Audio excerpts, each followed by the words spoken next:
Who says video games aren't accurate? Because if I've ever played a video game, that was about as much of a video game finish as we could expect from Kyle Larson. Absolutely trying everything he can. A new winner for 2021 and much more from this race at Darlington. Let's talk about this and much, much more in this episode of Running with the Pack.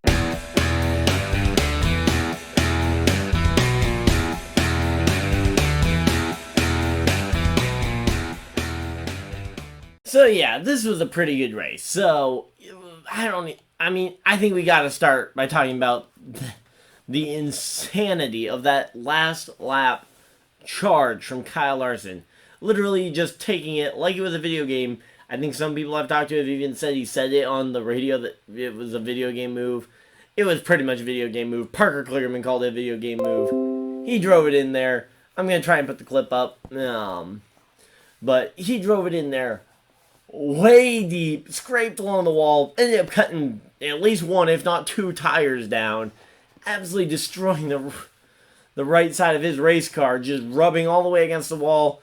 He was going to drive through Denny Hamlin one way or the other, and Denny Hamlin just kept the car straight, didn't mess up, and managed to hold him off all the way to the finish. But, I mean, that was about all we could have asked for from this race. I mean, I know I found myself doing this, asking for a caution late in this race just to see what would happen. But ultimately, I think that was a perfect finish to this race, especially for Southern 500. It's not really a race that's known for a lot of overtime type finishes, so, man. But yeah, that was an insane finish. Just gonna really quickly go through kind of the running order from this race, then we'll talk more about the racing itself, and in particular, I think we need to talk about the patchwork style repaving, because it feels like that may have caused some issues. But so yes, yeah, Denny Hamlin, Kyle Larson 1-2. We kind of just talked about that, but man, that move, I mean, come on. So those two, they're the two best drivers in the series, at least in terms of earning points this year. They were 1-2 in the regular season. They finished 1-2 here in this first race, so I can't really complain. That was an awesome finish to what was a great race. Ross Chastain in third. I mean, for a non-playoff driver, he was essentially driving like he needed to, in my opinion. Like, if he were in the playoffs, I would feel okay about that type of performance. And honestly, if I'm Pitbull or Justin Marks over at Trackhouse, I'm feeling pretty good about my choice to go with Chastain, even though it may not have been much of a choice, because I think Kurt may have already signed his deal with 23XI before that, but still, I'm not feeling too bad about the driver I got.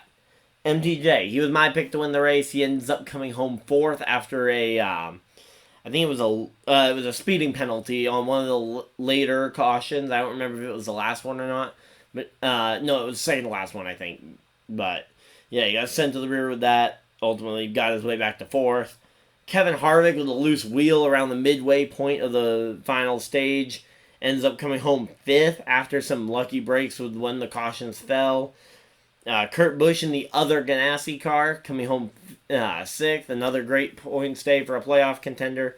And trust me, we'll be talking points position after this, because the playoff grid took some hits. Then Brad Keselowski, Joey Logano, the two Penske cars, 7th and 8th. Pretty solid days for them. Chris Buescher, Austin Dillon, Cole Custer, Ryan Preece, Daniel Suarez.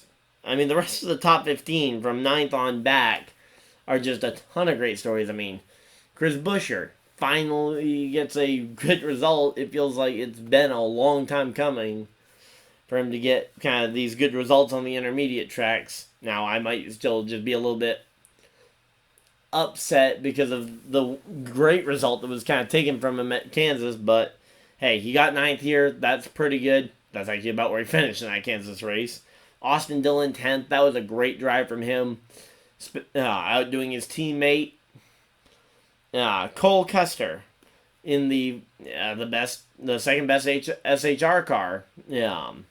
Haven't been able to say that much about Custer most of this year, because it's been mostly Harvick and nobody else, occasionally Briscoe. Ryan Preece, potentially looking for a new contract, because supposedly sounds like the 37 may not exist next year. So, yeah, so 37 of Ryan Preece getting a fantastic finish there. Daniel Suarez in the number 99 Trackhouse car getting up into 13th. Great day, managed to keep the car clean, learning a lot for next year potentially. Again, when you're not a playoff guy, that's all you can really look for. Or you can be like Ryan Newman, who's looking for a contract potentially for next year, and hey, a solid 14th place run, not quite as good as his teammate, and I feel like that's what he's going to have to do the rest of these races, is going to be essentially trying to outdo your teammate to try and earn maybe a contract with that same team or maybe another team for next year. Just show them that, hey, I can outrace my teammate. I can get these top 10s more consistently. And Corey LaJoie, who we just found out recently, he's going to have a teammate over at that car. We don't know if it's going to be a full-time teammate or whatnot, but we'll talk about that in another video later on in the week. Finishing 15th, though, in a Spire Motorsports car. Actually was down from where he ran most of the race. Most of the race he spent on the fringe of the top 10. Anywhere from like 7th, I think, is the highest I saw him legitimately running, not counting like pit stops and stuff. And I saw him running as far back as like 11th or 12th for most of this race. So Corey LaJoie fell back to 15th in a Spire car. That's impressive. Eric Almirola, playoff guy, in 16th. So rough day for him, but he also ultimately recovers. And again, we'll talk about points position, but finishing 16th after earning points all day, pretty much exactly what he needed to be doing. Same thing with Reddick, damage control. Managed to come home 18th. Wasn't necessarily a great day, but he finishes the race, and that's kind of check mark number 1. Same thing with Christopher Bell, comes home 20th. Again, just about finishing these races, and a little bit of a disappointment for him. Ryan Blaney crashes with brake issues, ultimately finishes the race, which I'm surprised about, 22nd for him. Bowman in 26th had a tire go down early in the race, lost like 5 laps, and just never was able to fight back and get those laps back, so he ends up finishing 26th, fairly down the order. And then we start getting to talking about some of the problems. Elliott, Byron, Kyle Busch, and Michael McDowell, 4 playoff contenders, all out of the race with incidents before the end of the race. McDowell's happening around lap 40 when trying to avoid the slowing car of Eric Jones, who had stayed out to get some track position. Looked like McDowell kind of slipped over the transition in the track, so I guess here's where we'll talk about the track. So apparently due to like the amount of rain and water that the track has seen, it was starting to reopen those seams again at Darlington, so they decided to put down a patch of fresh pavement in turn 2 rather than just sealing it like they'd done before, because it just wasn't working. We'd seen massive delays in races at this track, which, I mean, hey, if you got to do it, you're going to have to do it at some point. And honestly, I think doing it in bits and pieces could actually be a potentially really good strategy for tracks going forward. Just repave sections that are causing problems. Though, maybe not, because, I mean, again, we did see the fact that they paved it cause problems, because Michael McDowell there slipped coming over that while trying to avoid the slowing lap car. I thought there might have been some contact at first. After further look at it, he did not make contact with the Rich Spain Motorsports car, so just lost it on his own trying to get around him and got loose. Slipped and hit the wall. His day was done very early in the race. Kyle Busch, similarly, coming across the new pavement, slipped, came down the track across the nose of the 3 car. As soon as he felt the 3 car, he overcorrected, came back to the right, hit the outside wall, and his day was done. He was not happy about that, and ultimately, I think I wouldn't blame NASCAR if they fined him for the way he drove into the garage there, because you can't be moody driving your car into the garage. I mean, you gotta be careful of where people are on pit road, and and especially in the garage area, and it didn't look like he was really paying the most amount of attention. He was just upset and trying to get his car to the garage as quick as possible to get out of it. Ran over some cone barrier.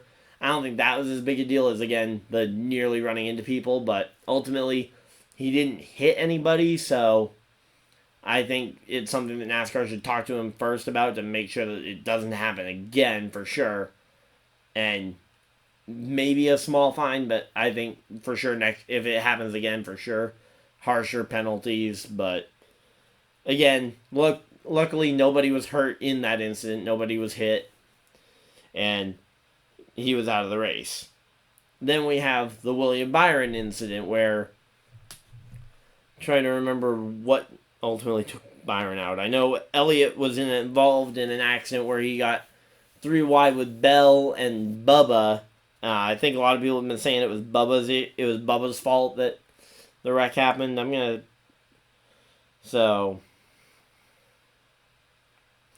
yeah, it was a flat tire for Byron that sent Byron out of the race. So Byron went down on a flat tire.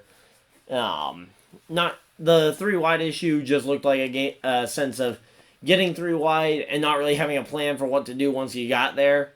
I would say that the wreck was probably a little bit of Bubba's fault, but also it was a little bit of just kind of a racing deal. I know a lot of NASCAR fans are going to be excited for a chance to blame Bubba for a wreck. And yeah, I think it was probably, if you're going to blame anybody, it was probably Bubba's fault. But I wouldn't say it was 100% Bubba's fault, or even, I would say it wasn't even really a majority Bubba's fault. So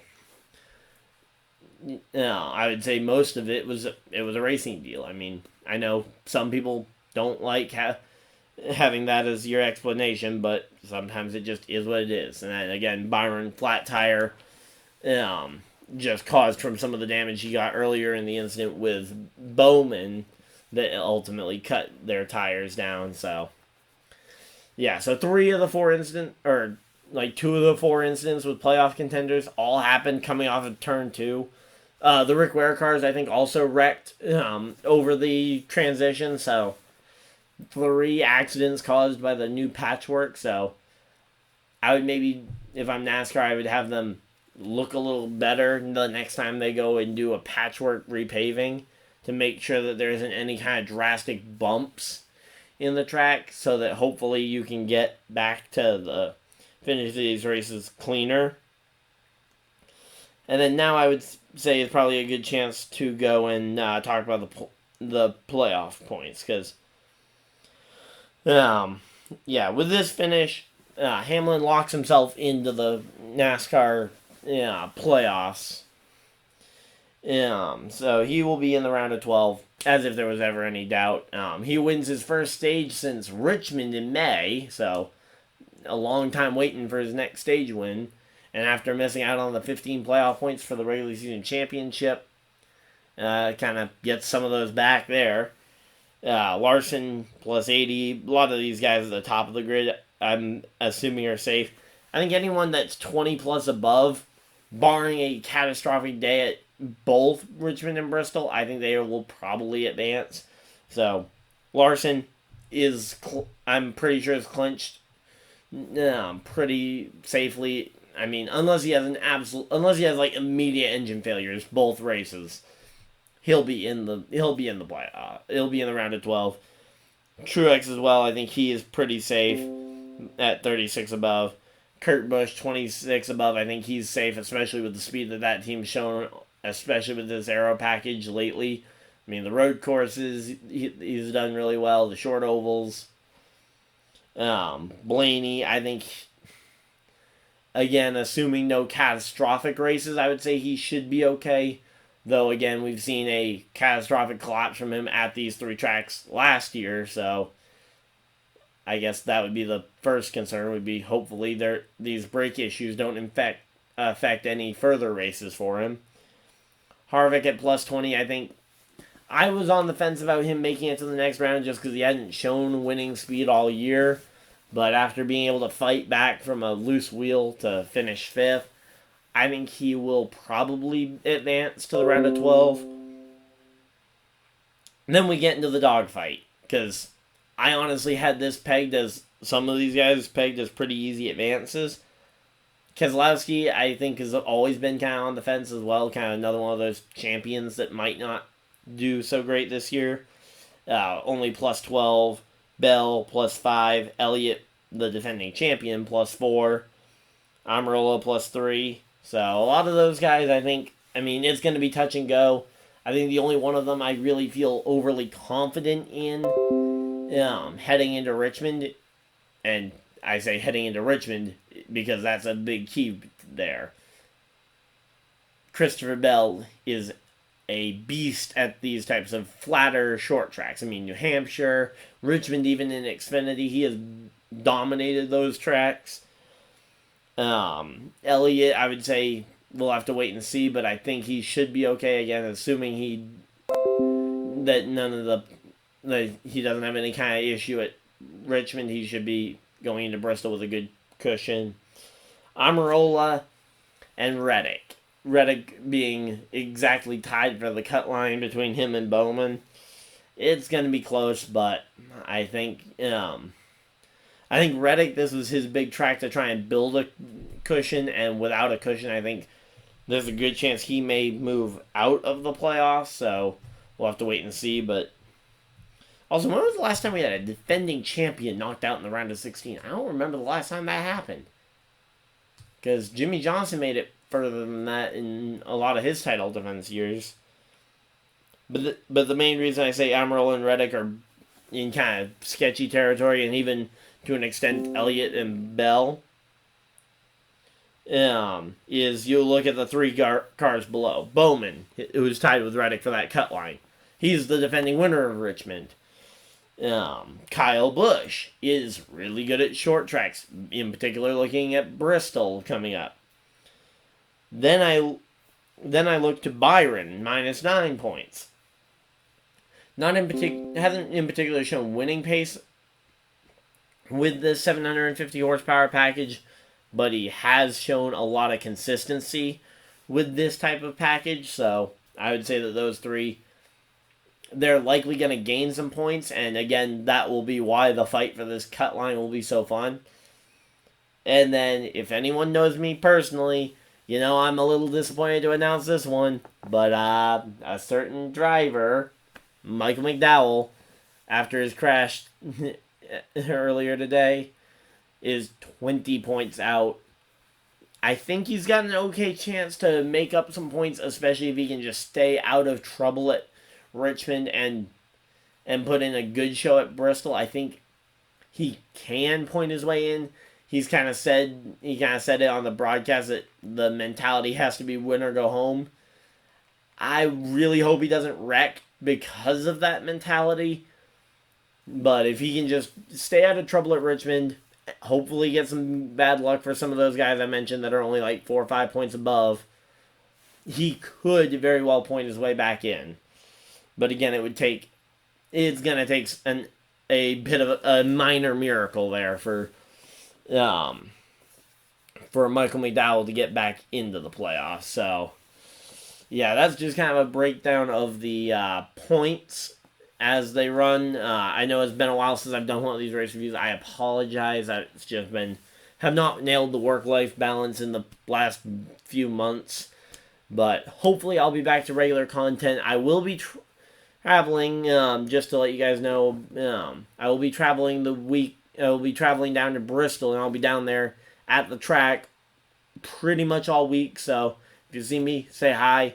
I'll be looking forward to hopefully meeting some people. But yeah, as I said, I'm hoping to be back more regularly with these types of videos.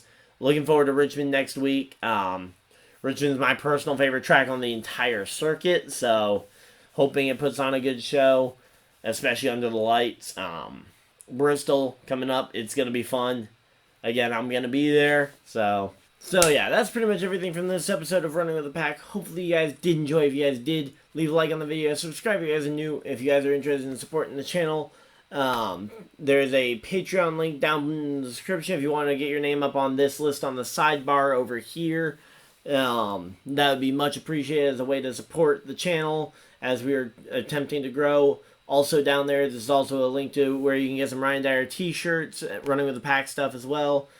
Face masks if you guys need that with the re-upping of COVID restrictions. But outside of that, hopefully you guys enjoyed. Also, check down there. I believe there will be a promo code available for you guys. Limited time promo code down there as well for you guys to get a discount on your merch. So outside of that, hopefully you guys enjoyed. And I'll see you guys next video, live stream, or whatever you guys had to do with the rest of your night. Have a great night, everybody. Goodbye.